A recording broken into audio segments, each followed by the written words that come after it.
Anda katanya, bukan di Mesir atau di yang lain tempat. Justru sebetulnya niat saya itu adalah saya ingin mengetahui bagaimana masyarakat lain atau orang di luar non-muslim itu melihat agama Islam begitu. Karena waktu kemarin ada Profesor Ajumadi Azra ke sini, kemudian beliau mengatakan bahwasanya apa yang dipersepsikan oleh orang-orang barat itu yang dilihat adalah Islam yang begitu keras, tidak bersahabat dengan misalnya dengan hak kaum perempuan atau dengan kesetaraan atau yang lainnya.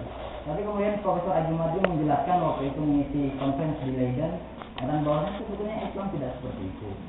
Islam itu adalah agama yang dalam, agama yang mencintai damai dan juga kita menghargai orang lain. Bahkan dalam berdakwah pun kita tidak boleh memaksa orang lain.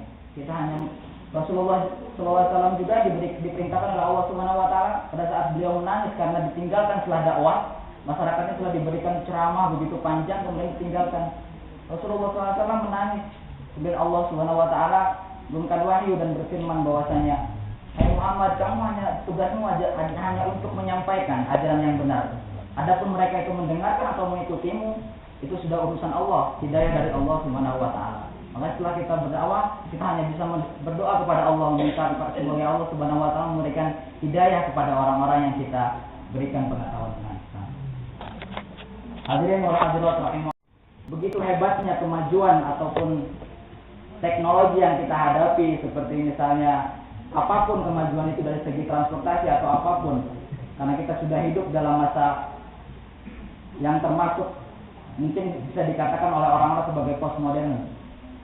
Segalanya itu serba modern, segalanya serba mudah. Tapi di sisi lain, kemajuan itu harus kita sikapi dengan baik untuk hubungan atau apapun. Tapi di sisi lain, kalau manusianya tidak dibentengi dengan keimanan, ketakwaan kepada Allah, menyalahgunakan kemajuan itu untuk hal-hal yang tidak bermanfaat bagi umat manusia. Allah Subhanahu Wa Taala berfirman dalam Al-Quran, وَلْيَخْشَ الَّذِينَ لَوْ تَرَكُوا مِنْ خَلْفِهِمْ ذُرِّيَّةً ضِعَافًا خَافُوا عَلَيْهِمْ.